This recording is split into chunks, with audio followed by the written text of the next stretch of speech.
एक minute wait.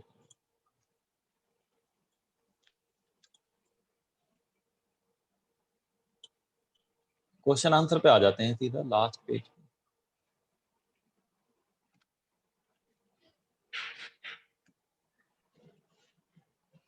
ये कुछ हाई ऑर्डर थिंकिंग स्किल के क्वेश्चन हैं, इनको हम ऐसे पढ़ लेते हैं, आंसर भी इनके लिखे होंगे यहाँ पे। जैसे कह रहे हैं categorise the following as reserve and provision. Total 6 point हैं, एक पॉइंट नेक्स्ट पेज पे है। एक बार आप इसको मुझे बता दो एक एक करके, मैं वैसे पूछ लेता हूँ। इसमें से कौन सा रिजर्व है और कौन सा प्रोविजन है ये बताना है हमें। जनरल रिजर्व, इसके नाम के आगे रिजर्व लगा हुआ है, इसमें क्या बताएं? आ रही है ना? तो ये क्या हो गया हमारा, ये रिजर्व हो गया, ठीक है। फिर नंबर 2 है प्रोविजन फॉर डेप्रिसिएशन। इसके नाम के आगे प्रोविजन लगाए, इतने आसान प्रोविजन। डिबेंचर रिडेम्पशन रिजर्व, ये रिजर्व है। प्रोविजन फॉर डाउटफुल डेट, ये प्रोविजन है, ठीक है। फिर डिविडेंड इक्वलाइजेशन रिजर्व, ये रिजर्व है। फिर आपका है इन्वेस्टमेंट फ्लक्चुएशन रिजर्व, ये इधर रिजर्व है। और नेक्स्ट है प्रोविजन फॉर टैक्स, वो प्रोविजन है। जो इजी क्वेश्चन था।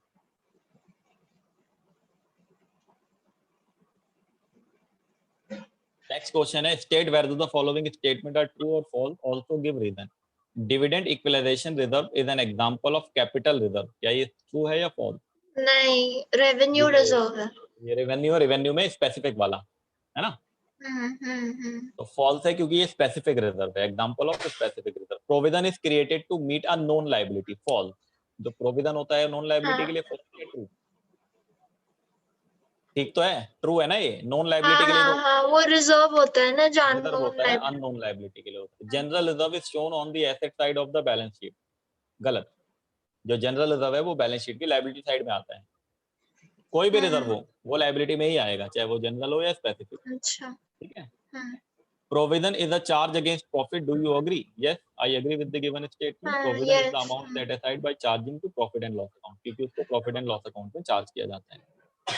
फिर है आपका which reserve helps in maintaining a uniform rate of dividend, dividend equalization reserve। Dividend equalisation वाला। उसके बाद out of revenue reserve and capital reserve, which reserve is free for distribution as dividend। revenue और capital में से कौन सा reserve free capital. है? नहीं नहीं नहीं नहीं नहीं नहीं, कैपिटल रिजर्व का इस्तेमाल कर सकते हैं, थोड़ा सोच के बताओ। दोनों का कर सकते हैं, ध्यान सुनना, दोनों का कर सकते हैं, लेकिन जो रेवेन्यू रिजर्व है वो फ्री है। फ्री का मतलब उसका आप कभी भी कर सकते हो अपनी मर्जी से। कैपिटल रिजर्व और को आप कर कैपिटल रिजर्व सकते हो, लेकिन कंपनीज कंपनीज एक्ट का मतलब यहाँ पे सीधा सीधा होता है शेयर होल्डर होते हैं। एनुअल जनरल मीटिंग में अगर सभी share holder, board of director, promoter जो भी होते हैं कंपनी के, अगर वो अग्री कर जाते हैं तो ठीक है, कर दो, ठीक है ना। तो कंपनी एक्ट की कुछ कंडीशंस हैं, वो कंडीशन अगर फुलफिल हो जाती है तो फिर आप यूज कर सकते हो, अदरवाइज रेवेन्यू रिजर्व को तो कर ही सकते हैं। ठीक। फिर आपका एक क्वेश्चन है ये, ठीक है, 4 पॉइंट नजर आ रहे हैं इसमें। State with reason whether the following is a provision और रिजर्व। अब आप मुझे बताना, मैं ये पढ़ दे रहा हूँ एक बार। A sum retain to provide for loss that may arise out of doubtful debt. Provision for doubtful debt है तो ठीक है, provision as it is charge in the profit and loss account for provide for diminution in the value of debtor. Next है a sum set aside to provide for repayment of debenture. ये debenture redemption reserve है। ठीक है, वैसे इसमें ना सिर्फ हमें ये बताना है कि प्रोविजन है या रिजर्व है, बस हमें नाम नहीं बताना था। चलो कोई नहीं, ये ठीक। रिजर्व है हमारा, ठीक है ना, ये रिजर्व है, बाकी रिजर्व का मीनिंग लिख देंगे। फिर आपका नेक्स्ट है amount retained as depreciation to provide for decrease in the value of fixed asset. Provision. Provision है, इसको प्रोविजन फॉर डेप्रिसिएशन कहते हैं। ये प्रोवाइड करते हैं decrease in the value of fixed assets के लिए। फिर आपका लास्ट है surplus arising on revaluation of fixed asset. Reserve. Surplus arising reserve है आपका रिवैल्यूएशन ऑफ फिक्स्ड एसेट से जो अराइज होता है। फिर आपका क्वेश्चन है इसमें ऑब्जेक्टिव क्वेश्चन था, इसके आंसर हाइड कर लेते हैं।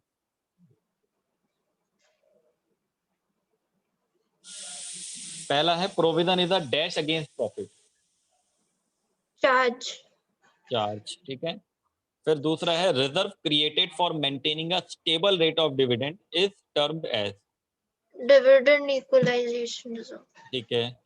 Reserve are shown on the debt side of the balance sheet, liabilities side, ठीक है। Charging excessive depreciation on fixed asset leads to creation of dash, secret reserve है।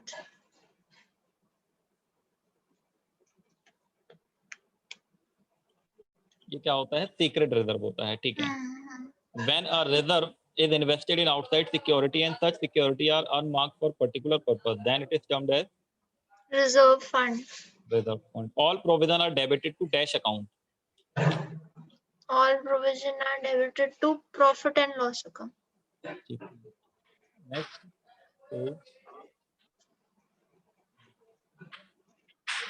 ये true false वाले हैं। Making excessive provision for doubtful debt builds up secret reserve in the business. True or false? True. True. Creation of reserve reduce taxable profit of the business. Creation of reserve reduce taxable profit of the business.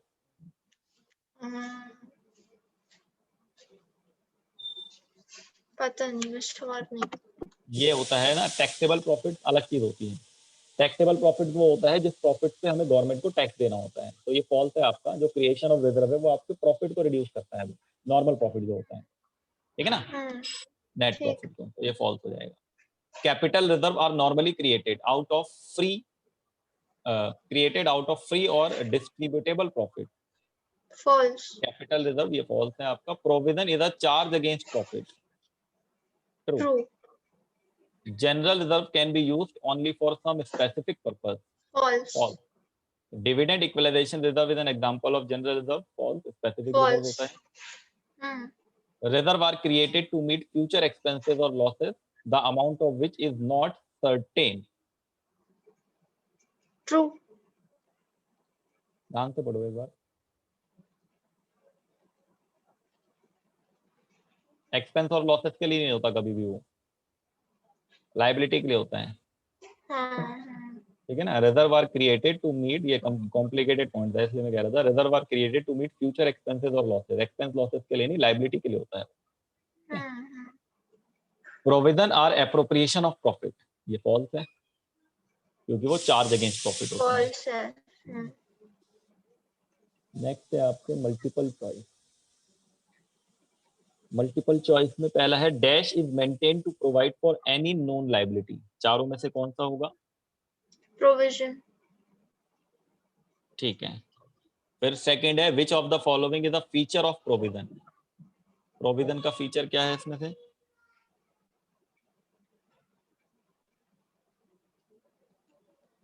All of these. ठीक है। Out of profit से create होता है, ये भी सही है। Charge against profit, ये भी सही है। नॉन लायबिलिटी के होता है, ये भी ठीक है। तो ऑल ऑफ दीज, ठीक है। अच्छा, इस बार ना वैसे अब क्वेश्चन ना कुछ वाले भी ऐड हुए हैं, मुझे लगता है हमारी 11th क्लास में तो नहीं दिए हुए बुक में, 12th में तो मैं कराता हूँ। एक MRQ भी होता है, मल्टीपल रिस्पॉन्स क्वेश्चन। एक होता है मल्टीपल चॉइस क्वेश्चन और एक होता है मल्टीपल रिस्पॉन्स। मतलब एक क्वेश्चन के 2 से ज्यादा आंसर भी या 1 से ज्यादा आंसर भी हो सकते हैं। 4 ऑप्शन में कभी कभी 3 आंसर भी हो सकते हैं, ठीक है ना। मैं वो देखूंगा 11th में, मुझे कहीं दिख नहीं रहे ऐसे क्वेश्चन MRQ बुक्स वगैरह में। तीसरा question, which of the following is an example of specific reserve. All of these. एक मिनट, हाँ ठीक है, तीनों के तीनों हैं तो मतलब all of these. Provision is made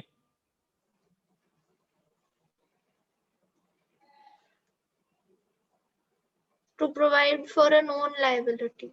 ठीक है। रिजर्व इज क्रिएटेड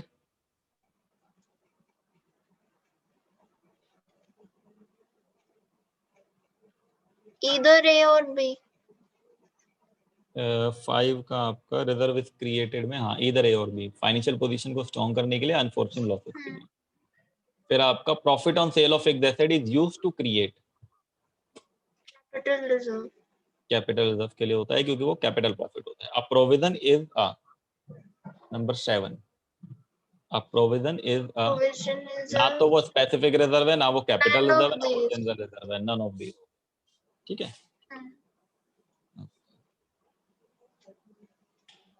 के बाद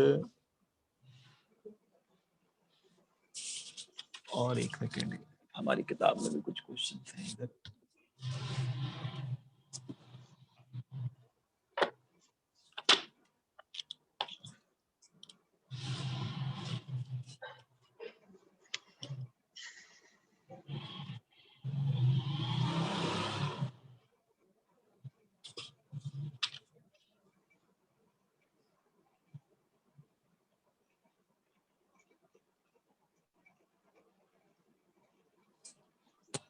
अच्छा, एक क्वेश्चन है यहाँ पे, ये कह रहे हैं if the amount of a known liability, if the amount of a known liability can be ascertained with accuracy, it should be treated as a liability or a provision. comment करना है with accuracy तो liability होना चाहिए फिर, है ना, तो ये लाइबिलिटी होगा, it should be treated as liability and not a provision, इसको हम प्रोविजन नहीं ट्रीट कर सकते हैं। फिर आपका नंबर 3 है, नेक्स्ट क्वेश्चन में कह रहे हैं प्रोविजन कैन बी स्पेसिफिक और general, do you agree? False, मतलब प्रोविजन नहीं होता, कैन बी रिजर्व हो स्पेसिफिक, हाँ स्पेसिफिक ही होता है प्रोविजन हमेशा, प्रोविजन अगेंस्ट पर्टिकुलर डेटर वगैरह पे जो बनता है वो। फिर ये कह रहे reserve, reserve is not a liability in the real sense, do you agree with this statement? Reserve is not,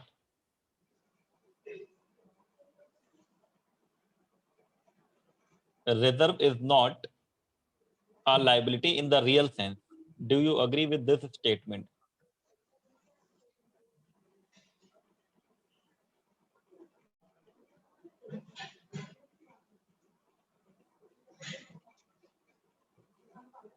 बताओ, इसको हम दिखाते तो है लाइबिलिटी साइड में, लेकिन क्या रियल सेंस में लाइबिलिटी है? रियल सेंस में लाइबिलिटी नहीं है, क्योंकि ये एक्चुअल में प्रॉफिट का ही तो पार्ट है। कौन सा प्रॉफिट है ये? अनडिस्ट्रीब्यूटेड प्रॉफिट, जिसको एक्यूमुलेटेड प्रॉफिट कहते हैं। अनडिस्ट्रीब्यूटेड प्रॉफिट है ये बिलोंग करता है पार्टनर को, शेयर होल्डर को और ओनर को। वो तो हमने उनको एज अ डिविडेंड के फॉर्म में नहीं बांटा, हमने इसको रख लिया है बस रिजर्व, ठीक है ना। तो ये आपका रियल सेंस में लाइबिलिटी नहीं होता, क्योंकि ये आपको बिलोंग करता है पार्टनर्स को, और ये एक्यूमुलेटेड डिविजिबल प्रॉफिट होता है। प्रॉफिट का ही पार्ट जो है वो हम इसको एक्यूमुलेट करके रख लेते हैं।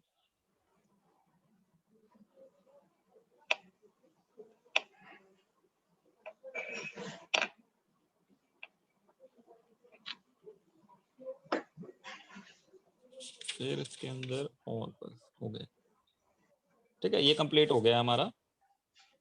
और डाउट्स वगैरह है डेप्रिसिएशन के तो वो बता दो अगर, क्योंकि फिर बिल ऑफ एक्सचेंज स्टार्ट करेंगे बाद में। उसका अभी तो हुआ नहीं सर, आज सुबह मेरा टेस्ट था स्कूल का, इसलिए डेप्रिसिएशन हुआ नहीं मुझसे अभी। अच्छा, आपने कहाँ से बोला था डेप्रिसिएशन करने के लिए वैसे प्रैक्टिस? 2-3 क्वेश्चन दिए थे मैंने टीएस ग्रेवाल बुक। आप फिर से बता दो क्योंकि मैं भूल